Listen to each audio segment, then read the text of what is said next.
Hello everyone and welcome to a new review. We are taking a look at the Anbernic RG35X today.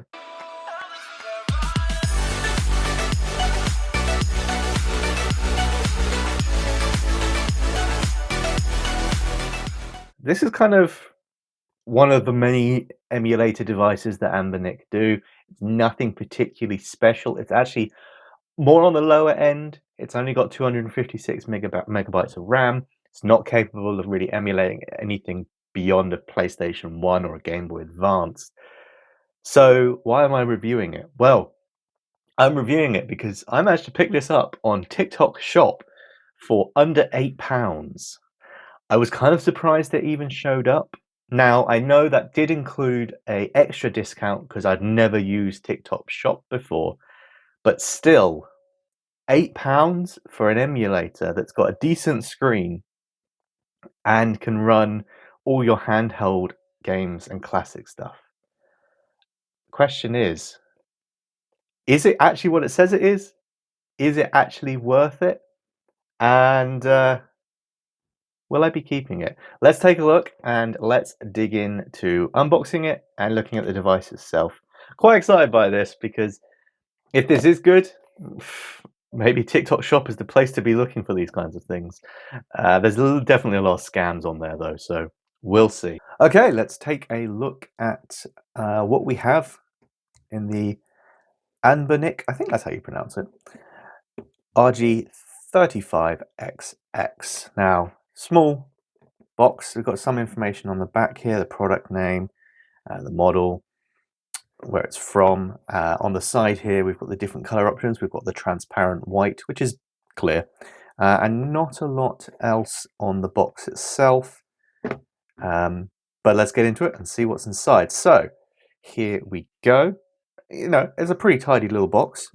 Straight off, we have the actual console itself, which is well wrapped and protected. We'll come back to that in a second. What else do we have? Bit of plastic. We've got some wipes, which, yes, we have actually got a screen protector. It's pretty cool that they include a screen protector. I will get that attached, I think. It's just useful when, you know, the most important part of this is the screen, really. So that's cool to have. A little instruction book, which we will definitely not be reading. And a little box here as well, which I'm going to hazard at a guess is a very low quality USB-C cable. Oh yes, lovely low quality USB-C cable. Again, we don't really need that, but it's good that it's included so we can charge up the device. But let's have a look at the device itself. So it comes with this like foam protection on the front. That's pretty cool. I like that. And just wrapped in a bag. And here we go. This is the console itself. It's kind of an interesting size. I'd say it's about as wide as a Game Boy Color, but it's a little shorter and it's kind of a little awkward to hold. I've got big fat man hands, but if I hold it like this, my thumbs want to be up here, not down here. So I either have to kind of hold it with my fingertips or be very cramped. So yeah, not the perfect size if you do have big hands. But anyway, let's have a little bit of a look around the device. Obviously on the front here, we've got the D-pad, which doesn't feel too bad. Our A, B, X and Y buttons. That looks like an H, but it is, I'm guessing, meant to be an X. Select and start and a menu button as well. Around the back, we have 4 trigger buttons. They're a little spongy. They're not the greatest, and because of this layout, they're going to be a little bit awkward to use, but I'm kind of using this device mainly for Game Boy and Game Boy Advance, maybe, so only the outer triggers would be needed anyway. We've got a built-in rechargeable battery, and as you can see, it's quite a cool, clear plastic casing, so you can kind of see the PCB, which is quite cool as well, that it's a white PCB in there. I like that as well. So most of the front is this quite big screen. On the side here, we have volume rocker. That's about it. On the top is a mini HDMI port, so you can play this on a big screen. Mini HDMI is possibly the worst port format in the world. Kind of sucks. Wish that was maybe just a full-size HDMI, to be honest, and added a little bit of bulk. I hate this port. It sucks. On the other side here, we have a power button, a reset button, and then we actually have two SD card slots. So the top one acts as your operating system card and any games, and then you can have additional games on the bottom card. It does come with a card. I'm going to assume it's the lowest quality card going. Let's see if I can actually get it out. There we go. Yes, so here is our non-branded 64, I'm assuming that's 64 gig, SD card. The one thing I'm going to say, of course, is if you're getting a device like this, get a new SD card. These things will fail, these things will degrade, and the performance out of the box is going to be terrible as well. So get a named brand SD card, and you're going to have a much better experience. We will be changing this later, but we'll see what is on there to start with. Which way around did that go in? Like that. But like I said, you can then have a second card for just games as well if you want to. And then on the bottom, we have a headphone jack and USB-C. And that's kind of everything around the device. So let's get it booted up and see what we have. Editor Zachary here. If you have made it this far into the video and you're enjoying my content, please do hit that subscribe button. We are still a very small channel and 99.1% of you are not subscribed. So hit that subscribe button and help me on my journey to 1,000 subscribers. Thank you very much, and back to the video. So this is the default operating system that we boot into. One good thing about this device is it does come with a second operating system, Onion OS, as standard. It has a dual boot on the SD card, which is kind of cool. But here you can go into your games, you can pick the different consoles that the games come with, and you can kind of scroll through those. Personally, I don't really like this operating system. I think it's a bit bland, it's a bit slower, it's not up to date, it's not so great. So let's switch over to Onion OS and then we can have a look at what else is here. So you do have to reboot the device manually. Once you press that switch button, it just turns it off and then you have to turn on the console again. But here we go. So we are now into the Onion OS, and I think this is just a nicer UI. I think it has more up-to-date emulators, and it's just easier to use. Now, of course, that's kind of it. There isn't a huge amount outside of the games to talk about. There are a few apps, there's a few different things you can do. You can turn on the swap, you can go into a simple terminal if you really want to try and use the D-pad to move around a keyboard. You can change your themes.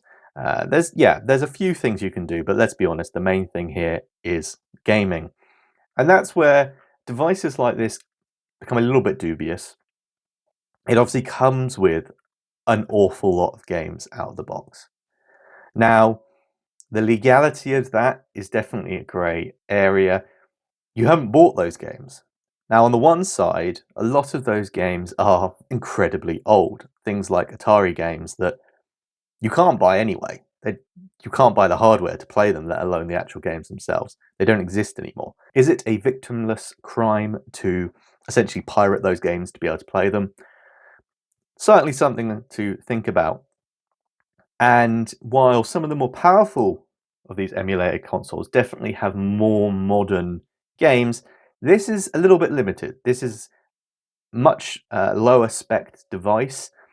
So really the most modern thing that you can play is Game Boy Advance and PlayStation 1 games. You're not going to be playing anything super graphics intensive. You're not going to be playing anything super new.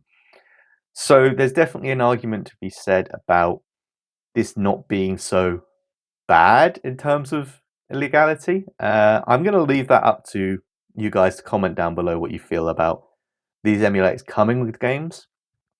Still, they are on there, and there are quite a lot of them. It does come with a whole range of Pokemon games, a whole range of different things on Game Boy Advance, for example. And what I've found is they work very well. They run very smoothly. I'm going to switch out the SD card for a better SD card and play a couple of games that I do have the actual games for. We're going to keep this nice and legal so Nintendo can't come after us. And we're going to just have a little bit of an experience and see what it's like playing games on this console. So there we have it, the RG35XX seems to actually live up to what it promises. The screen is nice, it's very bright. You've got a decent battery life with that built-in battery that's rechargeable. You've got enough controls that you would need for PlayStation 1 and lower.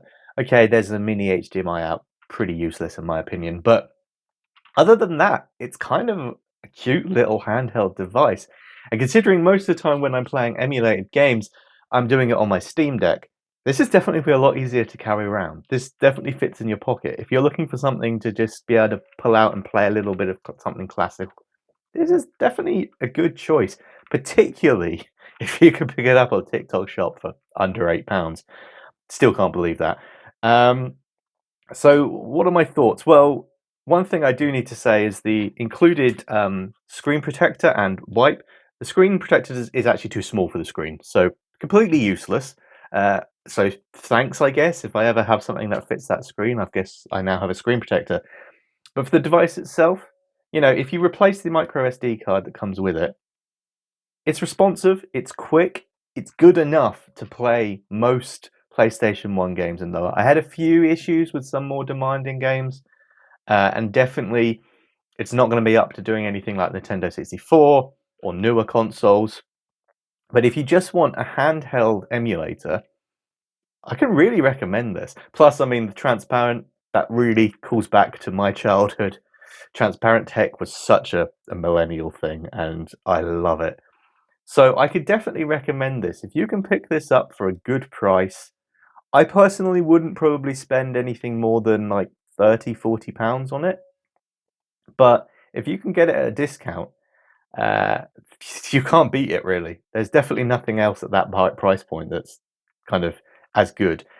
And it definitely comes down to the screen. The screen is really nice, clear, bright, and really does elevate playing those kind of retro games. You know, it's all nice playing on the original hardware, but sometimes, you know, those screens kind of suck, lack of backlights and that sort of thing. So this is really nice. There's not a whole lot more that I can say about it, to be fair. It does what it says on the tin. It is what it said it was going to be. It's not a scam. That is the most surprising thing about this video. And I love it. I will be keeping this without a doubt. I'll be adding this to my collection. And it'll actually probably replace my old Anbernic that I had, which was, I forget the model number, but it's about 5 years, 6 years old now. And it could do about the same amount of stuff, but its screen was a lot worse. So this is a nice replacement to that. Yeah, I'm really happy with it, and I definitely recommend it. So thank you very much for watching. I hope you've enjoyed this video. If you have, please do make sure to hit that like button and subscribe. It's really the best thing you can do to support the channel right now. We are growing and heading for that mystical 1,000 subscriber goal. So yeah, thank you very much. I will see you again next time. Have a great day. Bye for now.